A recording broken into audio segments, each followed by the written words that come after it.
명수 씨 내가 부탁 하나 좀 할게. 난 자빨인 이명수한테 부탁? 국민의힘 당사 앞에 있는 X랑 밥집이 누구 건지 한번 좀. 국민의힘 당사가 있습니다. 여의도 요 바로 옆에 바로 짠 90도만 돌리면 동백회가 그냥 바로 회식하러 가기 좋게 당시 사진 들어갑니다. 가서 이제 음식을 시킵니다. 이게 해장국 드신 거죠? 네, 그렇습니다. 해장국. 영수증입니다. 그날 당시에 식사하시고 이게 이제 동백회관의 사업자 대표 이름이 찍힙니다. 여기 임땡땡. 이 임땡땡이 누구냐? 이게 중요합니다. 이철규의 아들 지금 문제되고 있는 만약 뭐 던지기인지 살려고 했다라고 하는 그 아들의 결혼식이 2020년에 있었습니다. 임땡땡. 지금 여러분들 블러 처리해서 안 보이시는데 이름이 일치합니다. 동백회관 사업자를 그러니까 이철규의 며느리죠. 아들의 와이프 명의로 해놓은 겁니다. 그 저기 아드님 그 국밥집에 자주 갑니다 제가. 거기에? 나는 한 번도 안 가봤어. 나는 거기에 얼씬을 안 해. 그냥 뭐 가면 자식 새끼하고 부모 자식 사이에 가면 대화하고 싸움밖에 안 되니까 안 가. 나한테 그래요. 그래서 나 자주 가서 많이 먹습니다 형님. 그 의원들 많이 오긴 오더라고요 보니까 보좌관들. 이철규 의원이 저하고 동양이지 않습니까? 그렇죠. 우리 강원도 말로 야 어떻게 당사 옆에 자식 식당을 차려가지고 그 남자 쉬어서 못 하거든요. 우리 강원도 말로. 김민석 최고나 김병지 최고가 민주당 당사 앞에 며느리 이름으로 국밥집을 차려. 그래서 거기 가서 민주당 사람들이 막 의원이고 보좌관이고 밥 먹고 회식하고 해. 난리가 났을 겁니다.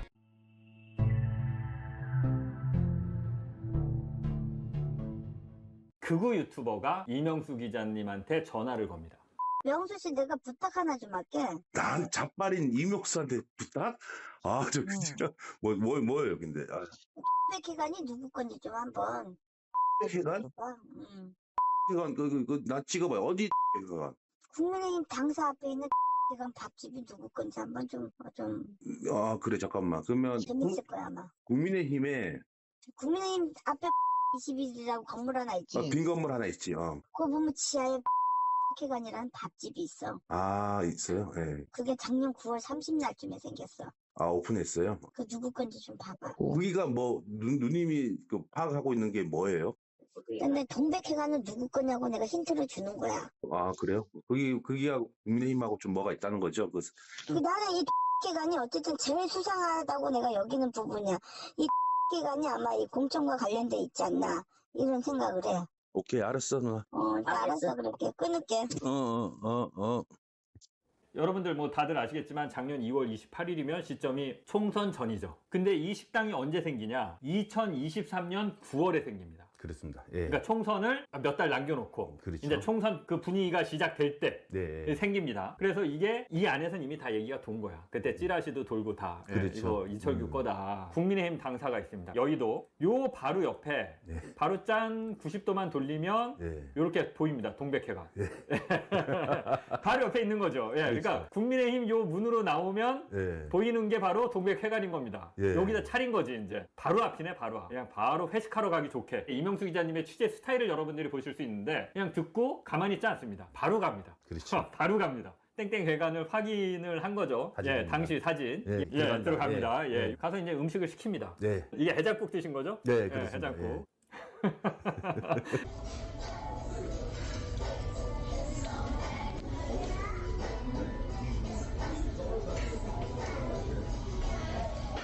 이명수 기자님 식사하고 있는데 들어온 거예요. 그렇죠. 누구냐? 홍문표 의원입니다. 국민의힘. 영수증입니다. 그날 당시에 밥 식사하시고 이게 이제 동백회관의 사업자 대표 이름이 찍힙니다. 여기 임땡땡. 이 임땡땡이 누구냐? 이게 중요합니다. 이철규의 아들 지금 문제되고 있는 마약을 살려고 했다라고 하는 마약 뭐 던지기인지 살려고 했다라고 하는 그 아들의 결혼식이 2020년에 있었습니다. 2020년 5월에 임땡땡. 지금 여러분들 블러 처리해서 안 보이시는데 이름이 일치합니다. 그렇습니다. 그 영수증에 나온 임땡땡과 이철규 아들의 와이프 임땡땡 이름이 일치해요. 그러니까 동백회관 사업자를 이철규 아들 이름이 아니라 이철규 아들, 그러니까 이철규의 며느리죠. 그렇죠. 아들의 와이프 명의로 해놓은 겁니다. 명의로 해놓은 거예요. 며느리가 이제 그 사업자인 거예요. 이명수 기자님의 취재가 여기서 끝났냐? 아닙니다. 확인 사살을 해요. 이 이후에 이렇게 다 팩트 확인을 다 해놓고 이제 확인이 된 거잖아요. 그렇죠. 아이고 아들이 운영하는 거 맞구나. 사업자 며느리 이름으로 사업자 냈구나 확인해놓고 이철규 의원이랑 통화를 합니다. 의원님 한번 저기 아드님 그 국밥집에 자주 갑니다 제가. 거기에? 나는 가면도 안 가봤어. 나는 거기에 얼씬을 안 해. 그냥 네. 가면 자식 새끼하고 부모 자식 사이에 네. 가면 대화 싸움밖에 안 되니까 안 가. 나한테 뭐하러 안 가지? 그래요. 그래서 나 자주 가서 많이 먹습니다 형님. 예, 그 의원들 많이 오더라고만요 보니까요. 보좌관들. 몰라. 나는 한 번도 안 가봤어요. 모르겠어. 그래요? 네. 한번 국밥이나 하려 그랬고. 아들이 뭐 그 식당 한다는 의혹이 있습니다. 이렇게 물어보는 게 아니라 이미 확인이 끝났으니까 네. 아니 뭐 아들 식당 갔다 와봤는데요. 네, 이렇게 물어보는 거죠. 네, 저는 어제 그 매부쇼에서 신용환 교수님이 찌라시 얘기를 하니까 그렇죠. 마지막에 최욱 씨가 뭐 찌라시 갖고 와서 이런 얘기 하세요. 그래서 좀 찌라시로 아주 세게 돌았습니다. 월 매출 뭐 2억대를 저기를 한다. 근데 그게 누구누구 아들이다 이거죠. 교수님 점잖은 분인데 찌라시를 많이 들고 계시네. 신용환 교수님을 좀 약간은 이제 약간 구박하는 쫑코 준다고 쪼코. 하기도 그래가지고 주기도 하고 제가, 살짝 그래서 재밌게. 그래서 이제 제가 이거 좀 신용환 교수님 명예를 위해서 보도해야 되겠다. 이미 이명수 기자님은 1년 전에 이렇게 완벽하게 예. 그냥 팩트로 다 아니 여기서 뭐가 더 본인한테 이철규한테 확인까지 했잖아요 전화해서. 네. 저 거기 자주 갑니다. 국밥 뭐 먹습니다. 뭐 한번 같이 가시죠. 이게 그러니까 이철규가 너무 확실하니까 다 알고 전화한 거니까 빼지도 못하잖아요. 그렇지. 난 거기 안 가. 아유, 뭐, 네. 이러면서. 그렇죠. 네. 아니 근데 이걸 왜 보도 안 하셨어요? 1년 전에. 총선 끝났잖아요. 그쪽에서 구구 유튜버가 작년 이제 공천 시기 때 2월 28일이면 공천 시기 때 자기도 믿는 사람들이 있을 거 아니에요. 그렇죠. 그분은 이제 뭐 지역이 경기도 성남 쪽에 활동하는 분인데 제보를 준 구글 유튜버가 자기 잘하는 직구인데 열심히 한 사람들 다 이제 컷오프 시키니까 열받아서 이철규 그 당시에 공관위원이었죠. 하지 않았나 해서 이제 이거 한번 봐봐라. 그러면서 아니 국밥집에서 뭐 매출이 한 달에 한 달에 2억 나온다. 2억? 참, 근데 참 가게를 한 시점 기간도 참 웃깁니다. 2023년 9월. 그러니까 총선 바람 슬슬 불기 시작할 때 딱 당사 앞에다가 이렇게 차려서 본인은 인재영입위원장, 공천관리위원하고 그러다가 이게 작년 6월인가 뭐 7월인가 이때쯤 없어졌다는 얘기가 있어요. 그래요? 작년 7, 8월인지 뭐 작년 9월인지 지금은 현재 없습니다. 존재하지 않습니다. 지금은 이제 상여별집으로 바뀌었죠. 그러니까 지금 현재는 없습니다. 그러니까 작년 어느 시점인가 뭐 폐업을 했던 문을 닫은 건데, 그러니까 이철규 의원이 가장 끝발이 있을 때, 사람들이 가장 이철규한테 잘 보여야 할 때, 그 기간을 중심에 놓고 앞뒤로 장사를 한 거죠. 당사 앞에서. 저게 우리 그 이철규 의원이 저하고 고향이 동양이지 않습니까? 그렇죠. 우리 강원도 말로 야 어떻게 당사 옆에 자식 식당을 차려가지고 그 남자 쉬어서 못 하거든요. 우리 강원도 말로. 아니 그러니까 나 이렇게 진짜. 생각을 해보세요. 어떻게 지금, 아니 그러니까 야당인데 민주당은 야당인데 이재명 대표랑 친한 뭐 지금 누가 있을까요? 뭐 김병주 의원 혹은 김민석 의원이 김민석 최고나 뭐 김병주 최고가 민주당 당사 앞에 아들이나 아들 며느리 이름으로 국밥집을 차려. 그래서 거기 가서 민주당 사람들이 막 의원이고 보좌관이고 밥 먹고 회식하고 해. 난리가 났을 겁니다. 그렇죠. 언론들이 가만히 두겠습니까 그거를? 그렇죠. 난리가 났을 겁니다. 야당인데도 니네 뭐 하는 짓이냐고. 근데 이게 이미 1년 전에 다 지라시에 돌고 이렇게 했어도 사실 이건 저희도 어떻게 보면 저나 이명수 기자님도 같이 반성해야 될 부분인데, 이명수 기자님이 이거를 다 취재해놓고 보도를 안 한 거 이유 중에 하나는 그 당시에 우리 했던 뭐 디올백이나 그렇죠. 김대남 행정관 녹취록이나 이런 거에 비하면 또 센 기사는 아니잖아요. 그렇죠. 이게. 그러니까 이런 정도는 국민의힘에 가면 비리도 아닌 거야. 그렇죠. 그 제보 주시는 이제 구구 유튜버 여성분이 그 공천 관련해서 문제가 있다. 이철규 좀 한번 해봐라. 그런 의도 줬는데 뭐 어떻게 하다 보니까 선거는 끝났고 그래서 이제 제가 외장하드에 좀 저장해 놓은 거 이렇게 저장해 놓고 있다가 어제 매불쇼를 보고 저거 이미 내가 다 취재했던 건데 하고 오늘 저희가 급하게 이 방송을 준비를 한 겁니다. 미수 혐의를 받는 이철규 국민의힘 의원 아들 이모 씨가 경찰에 검거된 시점은 지난달 25일입니다. 경찰이 올해 1월 3일 이 씨의 신원을 특정한 뒤 검거하기까지 53일이 걸렸습니다. 앞서 이 씨와 관련한 신고가 들어온 건 지난해 10월 29일이었습니다. 수상한 사람들이 흙을 파고 있다는 내용의 112 신고였습니다. 이 이 씨가 지인과 함께 뒤지던 화단에서 10ml 용량통에 담긴 액상 대마가 발견됐습니다.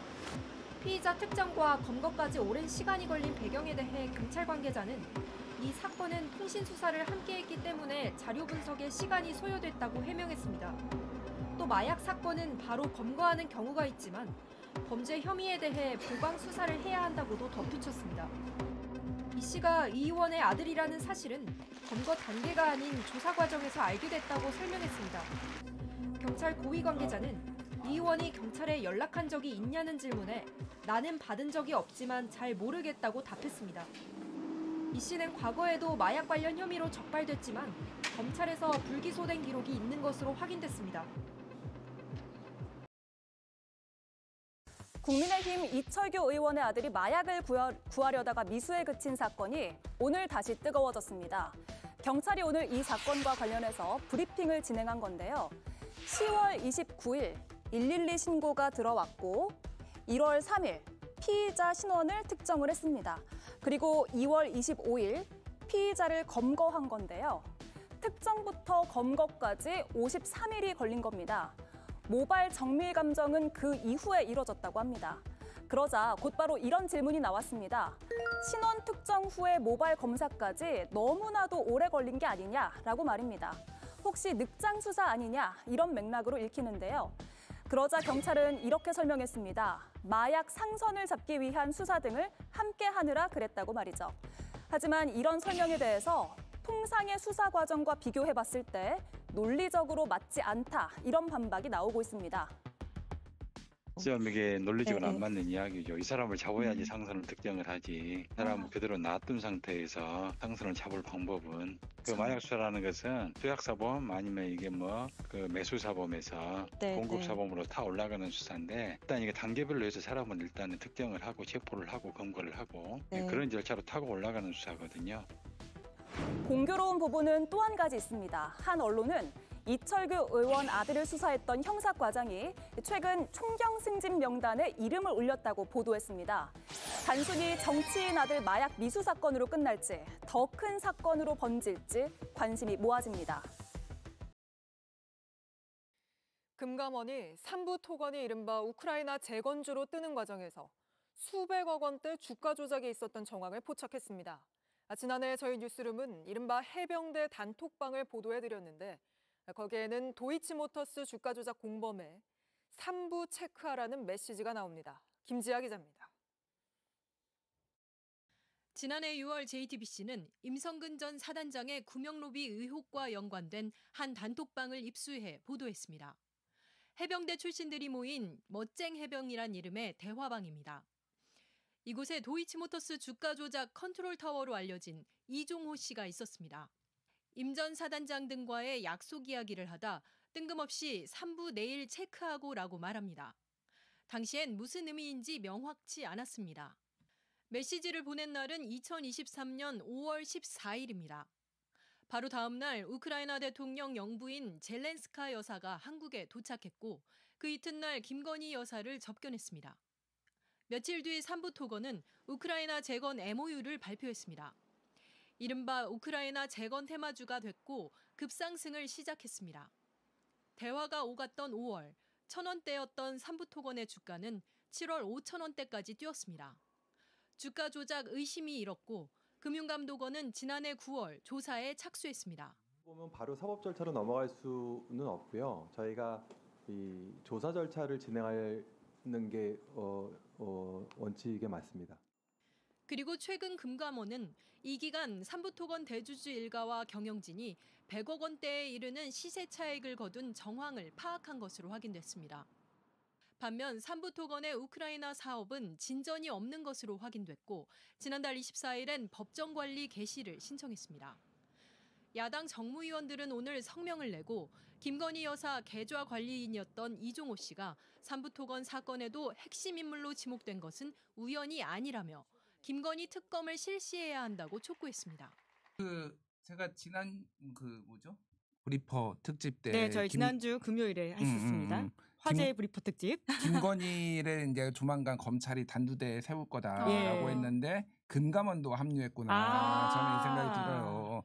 그러니까 그동안 이게 이종호가 이제 한 건데 이종호가 예전에 이제 도이치모터스 주가 조작 요 관련된 사람이었고 그거를 같이 김건희랑 했던 사람이었고 이거를 털면은 이제 사실은 김건희하고의 관련성까지도 확인할 수밖에 없는데 이게 5월 14일 날 2023년 5월 14일 날 이 단톡방이 있었고요. 예. 3부 체크하고 5월 16일 날 젤렌스키가 방한을 하고요. 5월 17일 날에 우크라이나 지원 계획이 나옵니다. 이때 주가가 1,000원이었어요. 1,000원. 1,039원 이랬는데 이때부터 뛰기 시작해가지고 윤석열이 우크라이나 방문을 한 게 7월 17일인데 그때 5,010원까지 뛰어요. 5배가 뜁니다. 이 짧은 기간 안에. 3부는 지금 거의 상장 폐지 직전이에요. 그러니까 상폐 되냐 안 되냐 지금 거의 그 수준이거든요. 근데 왜 우크라이나를 방문을 하는데 우리나라 거기를 재건 사업을 한다고 하면서 국내 유수한 기업들 그리고 건설사들도 해외 건설을 해본 적이 있는 데들을 데려가야 되는데 아무런 실적이 해외 실적이 거의 없는 3부를 왜 데려갔느냐. 네. 그러니까 이게 그때부터 논란이 많았거든요. 근데 이게 결국 주가 조작에 이렇게 이용이 됐다라는 거고 아시다시피 조남욱 3부 토건 회장은 15년 동안 윤석열한테 명절 선물 보내고 골프 접대한 정황도 있고 그리고 뭐 이렇게 중매를 서줬다라는 썰도 있고 그리고 김건희 최은순하고도 가깝다라는 거잖아요. 이게 총체적으로 지금 이게 다 관련이 돼 있다. 그래서 이복형 금감원장도 이제 김건희 윤석열을 손절했구나. 이렇게 저는 이거를 읽었고요. 조만간 김건희가 여러모로 소환 조사 되겠다 이 생각이 듭니다. 예. 검찰에 이어서 금감원도 단두대에 올렸다. 예. 젤렌스카 여사 아까 말씀하신 것 같았는데요. 그 부분 바로 잡으면서 말씀 마치도록 하겠습니다. 주가가 개입된 거대한 주가 조작이 아니냐. 저는 그런 측면으로 봅니다. 예. 국가 주도형 주가 조작 사건이다. 그렇게 봐야 됩니다. 이거 게이트로 봐야 되겠네요. 저는 그렇게 봅니다. 고래 체크하고. 예. 웨일 게이트. 일단은 장중에 발표했다라는 게 이례적이라는 거예요. 장중에 발표했습니다. 대통령의 국정 브리핑 시간대가 장중이었다고. 수많은 상장업체나 관련 업체들이 이 주식이 거래되고 있는 장중에 이런 호재성 발표를 한다? 매우 부적절해. 매우 부적절하죠. 보통 금요일 오후에 하거든요. 심지어 삼성전자 자사조 매입 발표도 금요일 장 끝나고 해요. 근데 이런 발표를 국정 발표를 낮에 한다? 10시에? 그럼 어떻게 되는 얘기입니까? 그날 그냥 미쳤죠. 그렇죠. 주식들이. 당일 바로 다음 날 28% 저희도 올랐고. 아마 생방만 아니었으면 바로 사러 갔을 텐데 이 라이브를 하는 바람에 못 샀어요. 5거래일 만에 50%씩 올랐습니다. 예. 그러니까 어마어마하게 사실은 호재성 발표를 정부가 개입이 돼서 했는데 알고 봤더니 근거가 빈약하다는 게 우리가 드러났잖아요. 근데 이거를 그러면 주가 조작처럼 이게 만약 우리가 판단하려면 그 주식을 사전에 누가 좀 산 정황은 좀 있어야 우리가 그렇게 의심을 할 거 아닙니까? 아니 제가 그걸 누가 샀다 이렇게 뭐 감독원이나 저 거래소가 증거를 내놓지 않는데 우리가 어떻게 알겠습니까? 수사로 밝혀질 영역이니까 그런 얘기하는 게 아니고 패턴이 그 정도로 처참하다. 그냥 국가를 빼고 그냥 개입을 해서 보면 보통의 주가 조작 사건과 딱 맞다라고 할 정도로 처참한 내용이었다라는 거예요. 그때 매수했던 수많은 사람들은 지금 뭐가 된 겁니까? 그러니까 그때 그날의 종가 곱하기 거래량을 했을 때 나오는 수많은 돈의 가치들은 지금 다 어디로 갔죠? 다 사라졌죠. 다 사라졌습니다. 그걸 가지고 상투 잡거나 고점에 잡은 사람들이 다 누굽니까? 작전에 희생당한 보통 서민들이에요. 그거 어떻게 할 겁니까? 그거 이게 국가가 책임이 없어요? 이 주가 그래프에 피해를 본 사람들이 왜 국가가 책임이 없어요? 국가 자신 있다면서요? 대통령이 발표했고 그러니까요. 그 발표 믿고 들어간 사람들이 그럼요. 있는데 2만 원 하던 게 지금 6만 4천 원까지 올라갈 동안에 그때 수많은 사람들이 매수에 들어갔던 사람들 거 누가 책임질 겁니까? 지금은 얼마예요? 2만 한 6, 7천 원 할 거예요. 다시 원위치 된 예, 다시 원위치 된 거예요. 저 그래프죠. 제가 보내드린 거. 그러니까 저기서 고점 튕겨 올라가서 오늘까지 수직으로 떨어지면서 저 쉽게 말하면 제일 높은 게가 제일 진한 초록색이고 옅은 게 아무튼 낮은 연두색인데 저 연두색 구간에서 샀던 그 수많은 사람들의 거래량 곱하기 종가 곱하기 했을 때 나오는 그 가격을 누가 책임질 거냐고요. 경찰이 장제원 전 의원을 성폭력 관련 혐의로 수사 중인 걸로 확인됐습니다. 2015년 술에 취한 비서에게 성폭력을 행사한 혐의인데 장 전 의원은 전혀 사실이 아니라고 부인했습니다. 이호진 기자가 단독 취재했습니다. 경찰이 장제원 전 의원을 준강간치상 혐의로 수사하고 있는 걸로 확인됐습니다. 서울경찰청이 지난 2015년 11월 17일 장 전 의원이 서울 강남의 한 호텔방에서 당시 자신의 비서였던 A씨에게 성폭력을 행사한 혐의를 잡고 수사를 하고 있는 겁니다. 장 전 의원은 당시 아버지가 설립한 부산의 한 대학교 부총장이었고 A씨는 그 비서로 일하고 있었습니다. 이듬해 총선 출마를 준비 중이던 장 전 의원은 선거 5개월여를 앞두고 선거 관련 프로필 사진 촬영을 했고 이후 촬영팀과 뒤풀이 자리를 가졌습니다. 피해자 A씨도 이 자리에 있었는데 뒤풀이 2차가 끝난 뒤 장 전 의원과 일행 한 명이 자신을 한 호텔 와인바로 데려갔고 이후 기억을 잃었다는 취지로 진술하고 있습니다. 경찰은 이에 따라 장 전 의원이 A씨를 방으로 데려가 성폭력을 가한 걸로 보고 주변 진술과 증거를 수집 중인 걸로 알려졌습니다. 피해자 측은 장 전 의원이 사건 이후 여러 차례 회유성 문자를 보냈다며 힘들어하자 합의금조로 2천만 원을 건넸다고도 주장하고 있습니다. 또 A씨는 미투가 잇따르던 2018년 국회의원실에 취직도 했던 걸로 전해졌습니다.